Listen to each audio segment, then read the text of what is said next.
माँ के साथ बिताया हर लम्हा कितना खास होता है ना। उसका रोकना टोकना अब समझ में आता है ना। उसकी तख्ती डांट आज हमारे आशीर्वाद का काम करती है। मेरी मम्मी बहुत सख्त मिजाज की थी। वो कभी भी सुपर कूल नहीं थी। उसके गुस्से से तो अच्छा अच्छा तक डरता था। मेरे माँ के चेहरे पे स्माइल बहुत रेयर आती थी। कहीं ना कहीं चुपते छुपाते लोगों ने उनका नाम हिटलर भी रखा था। लेकिन आज समझ आता है कि मेरी माँ इतना सख्त क्यों बनी रहती थी। मेरे पापा फौज में थे तो मेरे माँ के ऊपर हम 4 बहनों और एक भाई की जिम्मेदारी थी। और उस जिम्मेदारी को अच्छे से निभाने के लिए मेरी माँ एक पहाड़ के समान कठोर हो गई और उसने उस जिम्मेदारी का पालन भी बहुत अच्छे से किया। हमको दुनिया की हर बुरी चीज़ों से बचाया, हर बुरी नज़र से बचाया, अच्छी शिक्षा दी, अच्छी परवरिश करी। और अब जब सारी जिम्मेदारी से मुक्त हो गई है तो वो एक सुपर कूल मॉम और नानी बन गई है। चाहे हम कितने भी बड़े हो जाए, लेकिन माँ हमेशा माँ होती है, जो अपने बच्चे को हमेशा समझाती रहती है। जो बच्चे की नज़र भाप नहीं पाती, वो माँ बिना देखे ही जान जाती है। माँ हमेशा बच्चे को सही गलत का भेद बताती रहती है। और देखिए ना, यहाँ भी माँ ऑन ड्यूटी है मेरी। हमारी माँ ने कितना सिंपल सा एक जीवन बिताया है। कभी भी अगर उसको वैरायटी दिखती है तो वो समझ ही नहीं पाती कि क्या सही है, क्या गलत है, क्या अच्छा है, क्या बुरा है। खुद का एक कोई टेस्ट ही नहीं है, कोई चॉइस ही नहीं है, कुछ पसंद ही नहीं है। अपने लिए कोई चीज़ खरीदने के नाम पे कभी वो कुछ कह ही नहीं पाते। ये जो दुकान है कश्मीरी कलेक्शन, हमारे खटीमा की सबसे बड़ी दुकानों में से एक दुकान है। मुझे तो यहाँ के कपड़े की क्वालिटी पसंद है। मैं जब भी आती हूँ तो यहाँ से कुछ ना कुछ परचेज जरूर करती हूँ। छोटी छोटी खुशियों में खुश होना जानती है हम 90s के बच्चों की माँ। ये है मेरा खटीमा शहर, जिन गलियों में, जिन सड़कों में अपना बचपन बिताया है। समय समय की बात है। एक समय वो था जब हम मम्मी का हाथ पकड़कर बाजार जाया करते थे, और एक समय आज है जब हम मम्मी को अपने साथ बाजार लेकर आए हैं। इस बार मेरा बहुत मन था फिर से बीती यादों को दोबारा जीवित करने का, उन सड़कों में माँ के साथ घूमने का जहाँ मैं बचपन में माँ के साथ जाया करती थी।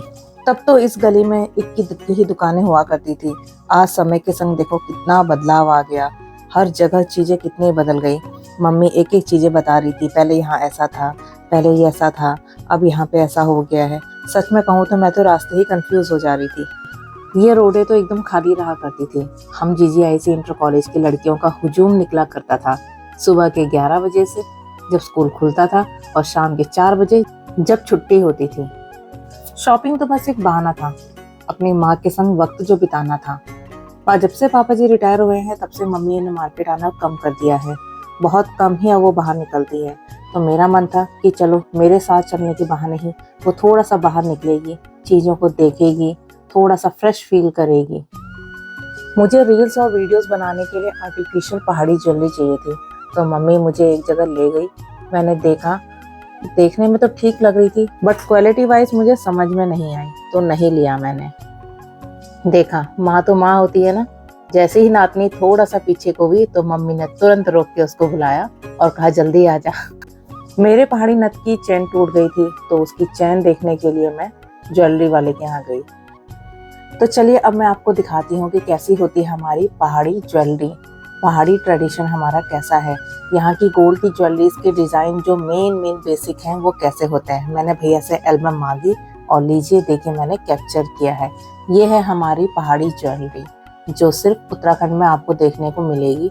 बनती बाहर भी है, लेकिन जो फिनिशिंग और जो गोल्ड जो डिज़ाइन आपको यहाँ मिलता है उत्तराखंड में, वो बाहर उतना अच्छा नहीं बन पाता। काफ़ी टाइम से घूमते घामते एक टाइम ऐसा आ गया था कि जहाँ मुझे थक के नींद भी आ रही थी क्योंकि बैक टू बैक हमारा इतना सफ़र होता जा रहा था और आगे भी करना था, तो एग्जॉस्ट हो गई थी। फिर गए हम लोग रेस्टोरेंट वहीं पे, जो मेरा मोस्ट फेवरेट है, जगदम्बा। वहाँ बैठ के हम तीनों ने खाया और उसके बाद फिर हम लोग सारा काम निपटा के आ गए घर की ओर। माँ के साथ कुछ वक्त बिता लेने से देखिए चेहरे में बड़ी सी स्माइल आ गई है, फ्रेश हो गई हूँ और अब हम लोग पहुँच गए हैं अपने मायके।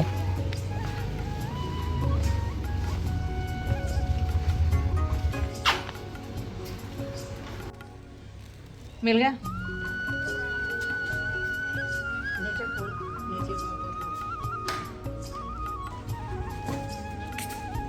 और सबसे ज़्यादा मज़ा तो तब आया जब मेरे भाई ने बनाया बिल्कुल यम्मी सा चिकन हम लोगों के लिए और मम्मी लोगों के लिए पनीर। इतना टेस्टी मेरे भाई ने बनाया था जिसको आप देख के इमेजिन कर सकते हैं कि वो कितना अच्छा खाना बनाता है। फटाफट से खाना खा के फिर हम लोगों ने रेस्ट किया क्योंकि हमको नेक्स्ट डे मायके से विदाई लेनी थी।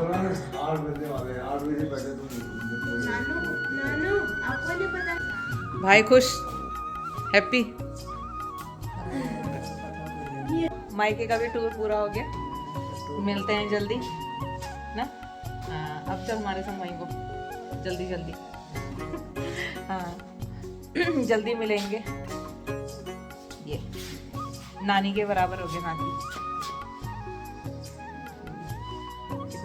चाहे शादी के कितने भी साल हो जाए लेकिन ये जो मोमेंट होता है काफी टफ होता है एक लड़की के लिए, मायके से विदाई लेना।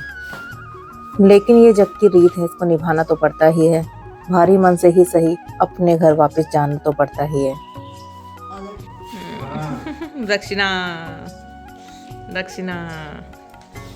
तो पापा जी क्या आशीर्वाद देंगे आप? जल्दी जल्दी दीजिए। कैसा लगा? बढ़िया।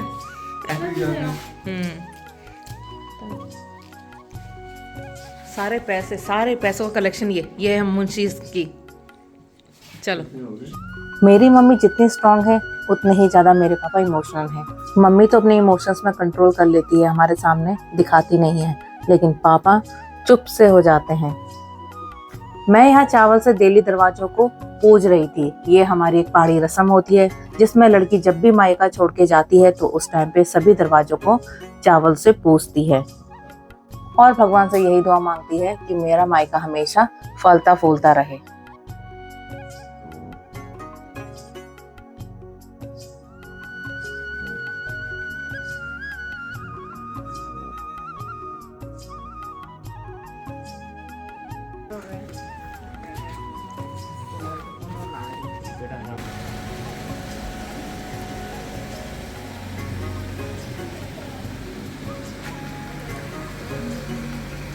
जब जिम्मेदारियां पड़ती है ना उलझ जाता है इंसान।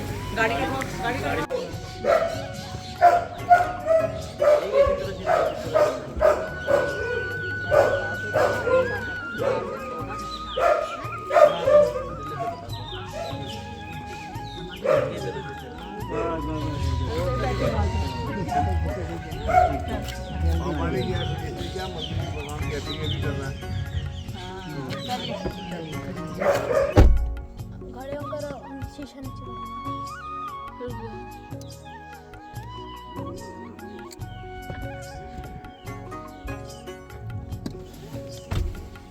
बेल्ट खींचो,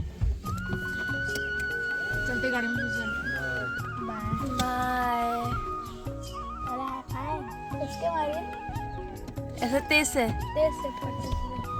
मारे वाला का तेज से मारिए ना, नहीं होगी पक्का। पीछे है लटका। बाय बाय, जल्दी मिलते हैं। जल्दी मिलते हैं। जल्दी। बाय। Thank you.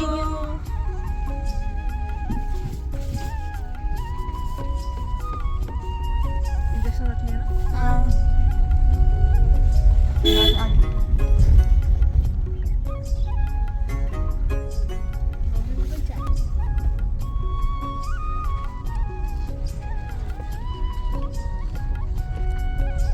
ये मूवमेंट बड़े भारी होते हैं, मायके से जाना। जल्दी लौट के आएंगे।